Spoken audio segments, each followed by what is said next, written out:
Hello again, everyone. Welcome back to another episode of Sex Here and Now. As always, I'm your host, Matt Lockman. I'm a licensed clinical therapist and ASEX certified sex therapist. Today, I thought I would take all of you on a wild, wet ride and talk about the beautiful phenomenon we call squirting. This experience is shrouded in misinformation and is treated more like a prize than what it actually is, just a human response to arousal and pressure. We are going to be busting some myths, and I'm going to be answering some of the frequently asked questions I get around this topic. So grab your poncho and let's go.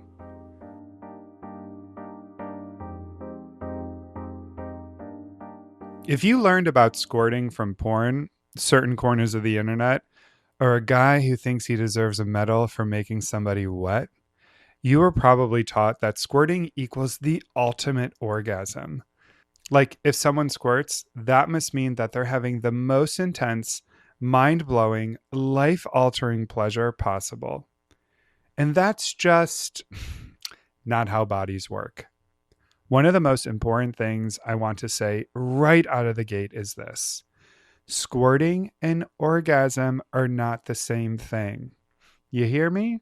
Squirting and orgasm are not the same thing. One more time for the people in the back. Squirting and orgasm are not the same thing. For vulva owners, they are two completely different bodily experiences. Sometimes they happen together, sometimes they don't. Sometimes squirting happens without any orgasm at all. Sometimes orgasm happens without squirting. Sometimes squirting feels neutral. Sometimes it feels relieving. And sometimes people tell me it is straight up annoying. Yes, annoying. I have many clients who squirt who say that the worst part is the cleanup. Towels, sheets, mattress protectors, logistics. It's not some magical experience for everyone. And treating it like it is sets people up to feel broken or pressured or like they're just doing sex wrong. So let's slow down and talk about what squirting actually is. Squirting is when a clear, typically odorless fluid is expelled from the urethra during high levels of arousal or sexual stimulation. Not the vagina, the urethra. That distinction matters. The fluid often comes from the area around the Skene's glands, sometimes referred to as the female prostate, which sit near the urethra. And yes, let's address the thing everyone is already thinking. There can be trace amounts of urine in that fluid. That does not mean squirting is, quote unquote, just peeing. Research shows the fluid is chemically different from urine, even though it exists through the same pathway. Bodies reuse plumbing. The obsession with proving whether it is pee or not completely misses the point. The point is that this is a physiological response to stimulation, not a performance trick, not a goalpost, and not a guarantee of pleasure. If we're tackling myths, let's move on to this one. We need to dismantle the idea that squirting is common or expected. It isn't. Not everyone can squirt. Not everyone will squirt. And not everyone wants to squirt. Porn has done an incredible job convincing people that squirting is the pinnacle of sexual skill, when in reality, most people are far more concerned with feeling safe, relaxed, and desired. In fact, in Queen of the Universe, Gillian Anderson's book, Want, which is a collection of real women's sexual fantasies, squirting only appears in 7 of the 174 fantasies. 7. That's it. So if squirting feels like it is dominating sexual conversations, that's porn culture talking, not actual desire. Now, let's talk about sensation because this part really matters. When vulva owners describe squirting, the experience varies wildly. Some people say it feels like a release of pressure. Some say it feels intense. Some say it feels emotionally cathartic. Some say it feels like nothing special at all. And some people don't like the sensation and prefer to stop before it happens. Geez, I can think of like a couple clients off the top of my head who wish that they didn't squirt, but their body moves them in that direction almost every time they have partnered sex. All of those responses that I stated above are absolutely normal. This is where a lot of partners get it wrong. They assume squirting equals pleasure and then push past a partner's comfort to try to make it happen. Pressure, expectation, and goal oriented sex are some of the fastest ways to shut down arousal. The nervous system needs safety and relaxation to allow this kind of response. Feeling evaluated or watched can really do the opposite for some people. If someone wants to explore squirting, curiosity works better than performance. For many people, solo exploration is a great place to start. Masturbation allows space to learn your body without worrying about someone else's reaction. It removes the pressure to perform and makes it easier to tune in to subtle sensations. And when you're trying to explore, remember, environment matters more than people think. Lighting, music, privacy, time. This is not something you rush between meetings. Could you imagine? If you're trying to explore squirting, create an environment where your body feels safe and unhurried. Going to the bathroom beforehand can help reduce anxiety, especially because squirting can feel similar to the sensation of needing to pee. Putting down a towel or waterproof sheets can also help your body relax. When people are worried about making a mess, they tend to clench, and clenching the pelvic floor makes squirting less likely. Hydration matters too. Not in like an extreme way. You don't need to have like 15 bottles of Evian beforehand, but just generally hydrated so your body can do what bodies do. Arousal is key here, and not just genital arousal, full body arousal. Touching your neck, chest, thighs, nipples, letting desire build.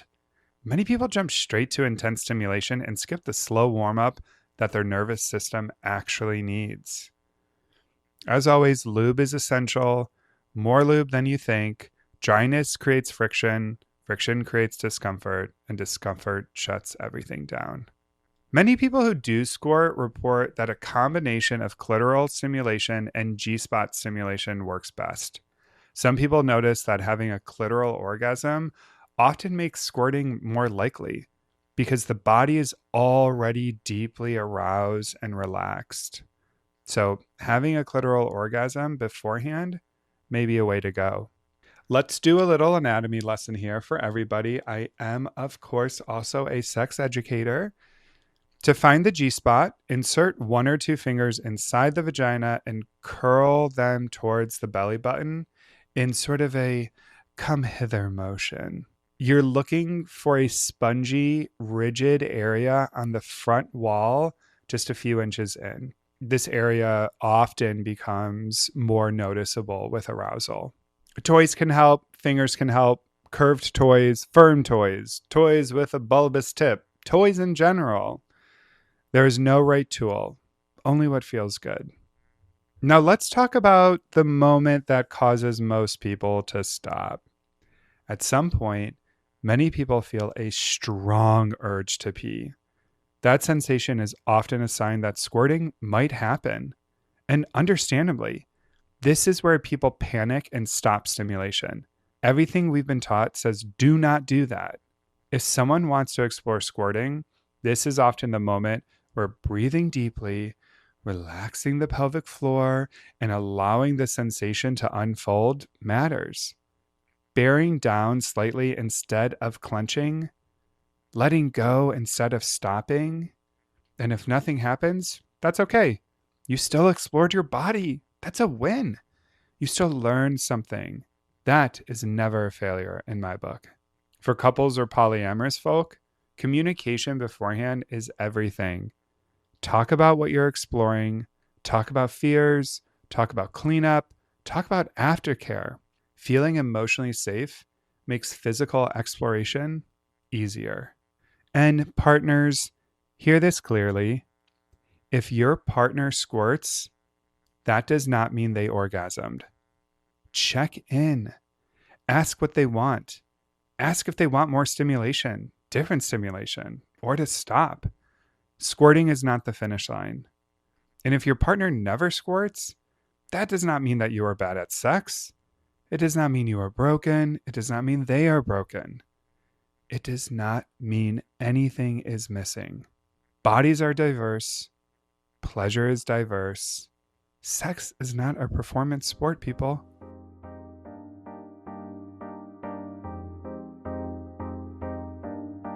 Whew, okay. That was a lot. Why don't we switch gears some and I will read some questions I get about squirting. All right, first one. Is squirting just pee? No. While there can be trace amounts of urine in the fluid, research shows squirting fluid is chemically different from urine. It is a bodily response to arousal and stimulation. Next, does squirting mean someone had an orgasm? I feel like this is going to be a review, but there is a test at the end, so you better be paying attention. No, squirting and orgasm are separate experiences. Someone can squirt without orgasming and orgasm without squirting. Next up, can everyone squirt? Nope. Not everyone can, not everyone will, and not everyone wants to. That is completely normal. Next, is squirting a sign of better sex? Nope again. Pleasure, connection, safety, and satisfaction matter far more than any specific bodily response. Next, should I try to make my partner squirt? Only if your partner wants to squirt. This is where curiosity comes into play. This is where vulnerability and communication come into play. Remember, pressure and expectations tend to shut all of us down. Next, is something wrong with me if I don't like G-spot stimulation? Absolutely not. Not everyone finds G-spot stimulation pleasurable. There is nothing wrong with you. And last, is porn a good guide for learning about squirting? Yes, no, absolutely not. Porn exaggerates frequency, volume, and meaning. Real bodies are far more varied. Here's what I want you to take with you. Do not worry if you cannot squirt. Many people can't. Squirting is not orgasm, and orgasm is not squirting. Pressure kills pleasure. Porn has distorted expectations around squirting. Exploration should feel curious, optional, and fun. No one owes anyone a bodily response. If you want to explore squirting, do it because you're curious, not because you think you should. And if you don't care about it at all, that's great too. Remember, your body is your playground, and you get to do with it what you want. Sex Here and Now is written and recorded by me, Matt Lockman. For more resources, education, or support, you can find me on all social platforms at Cleveland Sex Therapy. Thanks for being here, and as always, stay curious.